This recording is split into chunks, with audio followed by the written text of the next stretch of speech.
कभी सोचा है कि जब हम कीबोर्ड पर कोड की कोई लाइन टाइप करते हैं तो पर्दे के पीछे असल में होता क्या है?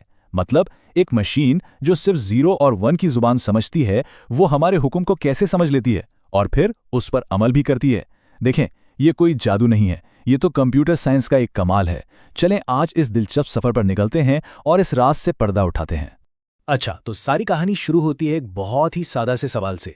जब हम इंसान y = a+b जैसी कोई चीज़ देखते हैं तो फौरन समझ जाते हैं कि भाई दो नंबरों को जमा करना है।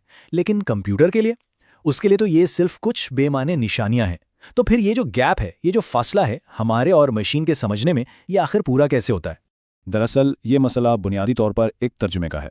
हमें अपने इंसानी ख्यालात को मशीन की ज़बान यानी वही 0 और 1 में बदलना होता है, और इस अहम काम को जो मुतरजम अंजाम देता है ना, इसी को हम कंपाइलर कहते हैं।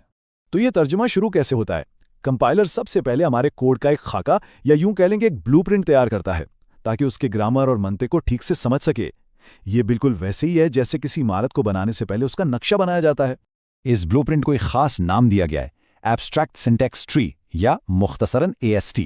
ये कोड को एक दरख्त की शक्ल में तरतीब देता है, जहां हर शाख एक अमल है और हर पत्ता एक वैल्यू को जाहिर करता है। याद है स्कूल में हम जुमलों का तज्जिया करते थे? समझ लें ये बिल्कुल वैसा ही है, बस कोड के लिए। अब ये देखना बड़ा दिलचस्प है कि हमारा सादा सा कोड y = a+b इस दरख्त की शक्ल में कैसे बदलता है। देखें, जो इक्वल्स का निशान है वो इस दरख्त की जड़ बन जाता है। इससे दो शाखें निकलती हैं, एक y की तरफ और दूसरी प्लस की तरफ। फिर जो प्लस वाली शाख है उससे आगे a और b के पत्ते जुड़े हैं। इस तरतीब से कंपाइलर को फौरन समझ आ जाता है कि कौन सा काम पहले करना है। लेकिन ठहरें, कहानी यहाँ ख़त्म नहीं होती।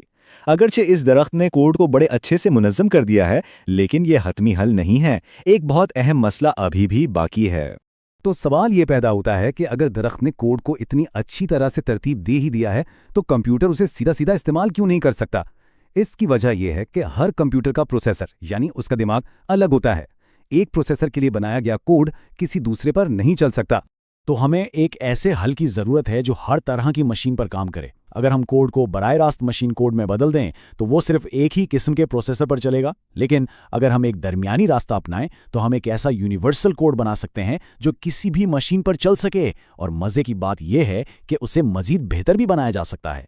और इस मसले का हल एक बहुत ही शानदार दरमियानी कदम है, एक ऐसी आलमगीर ज़ुबान जो एक पुल का काम करती है। ये हमारे कोड और दुनिया भर की अनगिनत मुख्तलिफ मशीनों के दरमियान एक मजबूत राब्ता बनाती है। चलें अब देखते हैं कि आखिर ये पुल बनता कैसे है। कंपाइलर इस दरख्त यानी AST पर कदम ब कदम चलता है और इसी से वो नई, सादा और आलमगीर ज़ुबान में हिदायत तैयार करता जाता है।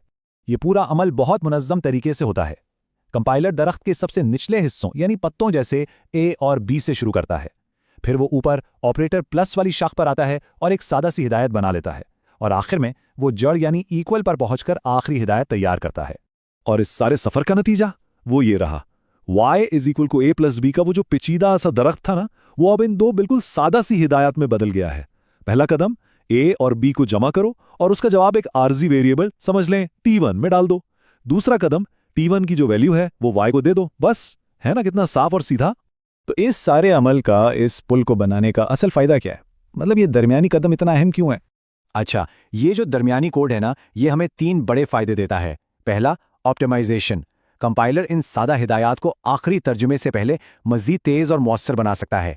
दूसरा, पोर्टेबिलिटी। ये यूनिवर्सल कोड किसी भी कंप्यूटर के लिए बहुत आसानी से तर्जुमा किया जा सकता है। और तीसरा, इससे कंपाइलर बनाने का जो पेचीदा काम है वो 2 छोटे आसान हिस्सों में तकसीम हो जाता है। तो ये दरमियानी कदम कोई फालतू काम नहीं है, बल्कि यही जदीद कंप्यूटिंग की ताकत और लचक का असल राज है। इसी की वजह से आज सॉफ्टवेयर फ़ोन से लेकर सुपर कंप्यूटर तक हर जगह चल सकता है। ये दरमियानी कदम का जो आइडिया है ये सिर्फ कंप्यूटर्स तक महदूद नहीं। ज़रा सोचें, हमारी ज़िंदगी में और कहाँ हम एक ऐसा ज़हीन पुल देखते हैं जो पेचीदा ख़यालात को सादा और आलमगीर कामों में बदल देता है। शायद एक शेफ़ की रेसिपी में या फिर एक आर्किटेक्ट के ब्लूप्रिंट में। इस पर गौर ज़रूर कीजिएगा।